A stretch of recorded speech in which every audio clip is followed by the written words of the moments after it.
Hi, welcome to the Belly Brain Connection. I'm Hannah Winans. I'm a certified functional nutrition counselor, and I'm on a mission to help educate people about the connection between their gut health and mental well-being. Thank you so much for tuning in. I believe that our gut health is the cornerstone to our overall health.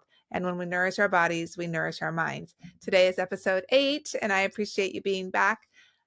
Today, we're going to cover a brain energy book. I'm so excited. So I'm going to just dive right into it because there's a lot of really good information in here, and I'm trying to keep these down to 15 minutes. So for today, I recommended this book actually a few weeks ago. And just so you know, this book is kind of the catalyst for um, why I'm so fascinated with all things metabolic therapy for mental health, gut brain access. This book kind of got me started. And for those of you who are just listening, I keep holding this book up because I'm so excited about it. But Brain Energy by Dr. Christopher Palmer. Let me tell you a little bit about him. I'll read his bio from the book real quick.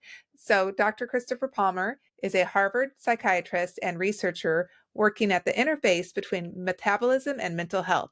He is the director of the Department of Postgraduate and Continuing Education at McLean Hospital and an assistant professor of psychiatry at Harvard Medical School.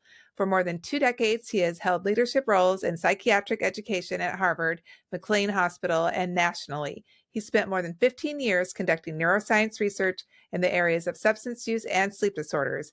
On top of these academic pursuits, he has continued to practice psychiatry, working with people who have treatment-resistant mental disorders using a variety of standard treatments. He has been pioneering the use of medical ketogenic diet in the treatment of psychiatric disorders, conducting research in this area, treating patients, publishing academic articles, and speaking globally on this topic. Most recently, he has developed the first comprehensive theory of what causes mental illness, integrating biological, psychological, and social research into one unifying theory, the brain energy theory of mental illness. So what is brain energy? Brain energy is a theory that mental orders and are metabolic disorders of the mind, which the more we're learning about that gut brain axis connection and about the foods that we're putting into our bodies, so much of that is what builds up our mitochondria, which we'll talk a little bit about. And our mitochondria are the powerhouses for our cells, and they influence our metabolic health. So mitochondria is kind of a buzzword these days, but it's really, really, really important. And this book, Brain Energy, breaks it down, how that connection, how it all works between our metabolic health and mental health. So this book, I think one of the things I love the most about Dr. Christopher Palmer is that he clearly, if you listen to any of his interviews, he speaks from the heart. He truly, truly cares. He shares stories in this book about his childhood and growing up with his mother who had severe mental health issues and what that was like. He also suffered from some mental health problems and kind of was able to tackle that with improving his overall health, which I think was maybe a little bit of the catalyst of him looking into how we're treating our bodies directly impact what's going on in our brains. And then fast forward, we're here at this book. So before I dive into kind of the stories that he goes over, I wanted to share a couple of those with you because I think they're super impactful. They kind of broke my heart and also gave me hope at the same time when I first heard them. But I want to say that if you have anybody in your life that's struggling with mental health issues, I highly recommend you read the book. I'm not a doctor. I'm not advocating for one theory over another, but I'm just really, really finding this information extremely fascinating. And I really do think that it is, it's going to, it already is, it's already changing lives. And I think it's something that we really need to be aware of. So when we talk about metabolism, and especially in this book, and when we think about metabolism, I think a lot of people think about, metabolism being how quickly you burn calories and, whether you've got a fast metabolism, slow metabolism, whether you tend to be overweight or you tend to be thin. I think a lot of us look at metabolic health as a weight thing, and that's not what it's all about. Yes, it has something to do with that, but really our metabolic health is what drives everything, and our mitochondria is what drives our metabolic health. So when we think about the mitochondria being the powerhouse to the cells, we also need to realize that they help regulate our metabolic system as well as they help to produce and regulate neurotransmitters. And I apologize if you're watching this, I keep looking at my notes because I'm trying to get all this information right. But not only do they help produce and regulate neurotransmitters, but they also it regulates our stress response and the making and releasing of hormones.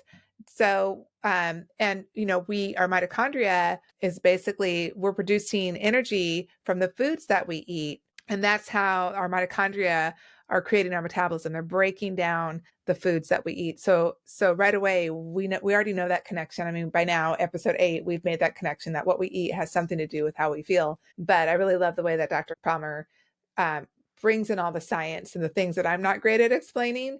And it really makes sense when you go through it with him. He covers that connection between inflammation and sleep and our gut and the quality of the food that we're eating, obesity that can play a role in our mitochondrial health and our mental health, drugs and alcohol. I mean, he breaks it down, alcohol, marijuana, what those things are doing to our brains, and physical activity too. So he's got a lot of great tips and really kind of making that connection between all these things that I just listed. And I feel like it's really empowering. I feel like people really understand that maybe there's some things that they can do to their bodies as far as how they take care of them, that maybe that will help with their mental health. So in the book, he shares the story about his mom. He shares his own story. And then he shares one of the stories, and this is the one that impacted me the most, was a story about a client of his, or a patient of his, named Tom. And Tom was a young man that suffered from severe schizoaffective disorder. And he had been seeing Dr. Palmer for a while. And he basically came to him one day and he said, my life's a mess. I get it. I'm not doing well, but I really would like to lose weight. He was really overweight. And he said, I think it was something like, maybe I can get a girlfriend if I could just lose some weight. So he asked Dr. Palmer to recommend a diet to him. And they did a little bit of research, and Dr. Palmer felt like maybe the ketogenic diet might be a good fit for him. I'll stop right here. I'm not advocating everybody go on keto.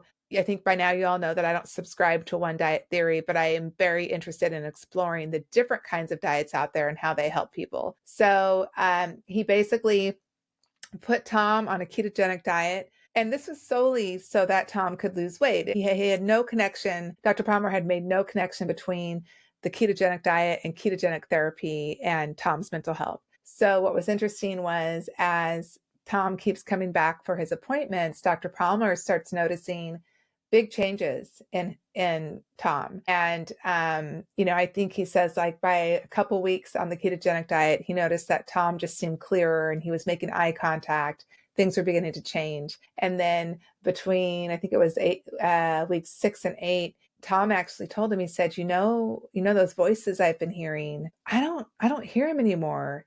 And all the things that I thought were happening, all the bad things, I think he had a lot of like conspiracy theory kind of situations. And he thought people were out to get him. He said, I don't think that's true. He said, maybe I really do have a mental health disorder, like people have been telling me.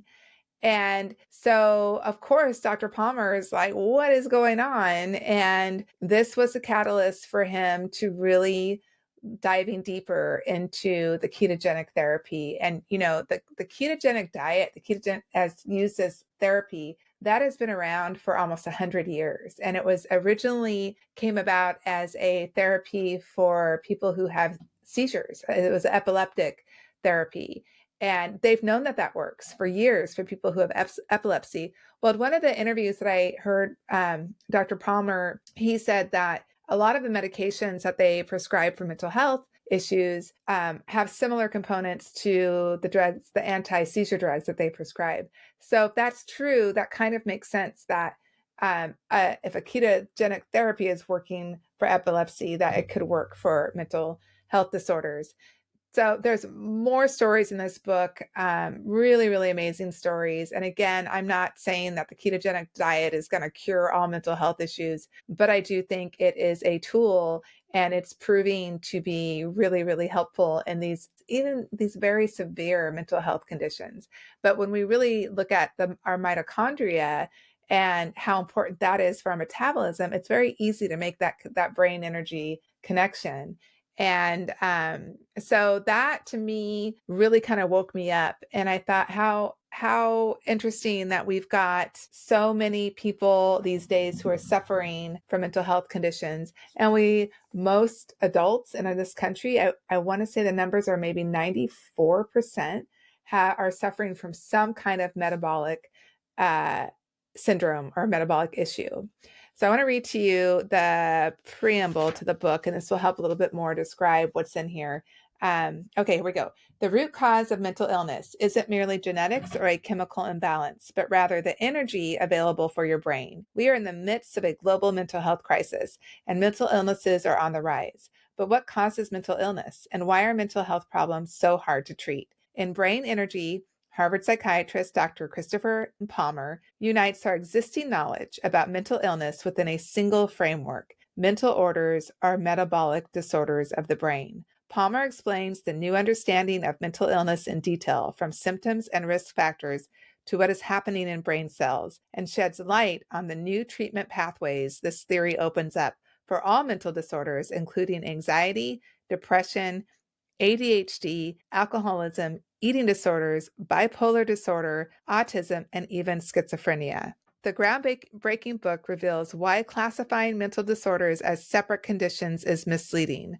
The clear connections between mental illness and common health disorders linked to metabolism, including diabetes, heart attacks, strokes, pain disorders, obesity, Alzheimer's, and epilepsy. The link between metabolism and every factor known to play a role in mental health, including genetics, inflammation, hormones, neurotransmitters, sleep, stress, and trauma. The evidence that current mental health treatments, including medications and therapies, really work by affecting metabolism, and new treatments available today that readers can use to promote long-term healing. Brain Energy pairs cutting-edge science with the practical advice and strategies to help people reclaim their mental health. So I'm just really excited about this book, you guys. And there's so much science in here, and I'm not the best at always relaying the scientific information very well. So I'm going to recommend that either you read this book or you can go to bellybrain.com. I'm going to post everything that I've talked about here on this show. I'm going to post it under the tab New This Week in Belly Brain, and I'll put in some interviews that Dr. Christopher Palmer has done with some other health heroes that I follow. And if you can't read the book, I mean, maybe about an hour interview, it's worth listening to. And it's kind of nice because you can really hear in those interviews, you can hear how passionate he is about this and how hard he's really trying to help people. So Brain Energy, just great. Get it, read it. Next week, we're going to cover, now that we've made that connection, gut health, mental health, I want to talk a little bit more about some things that you can really do to help your gut health. So we're going to dive into the book Super Gut, and we'll be talking all things yogurt, so which will be fun, and foods that you can keep incorporating into your diet to make sure your bellies are feeling good. So thank you for tuning in. Belly Brain Connection. I'll see you next week. Bye.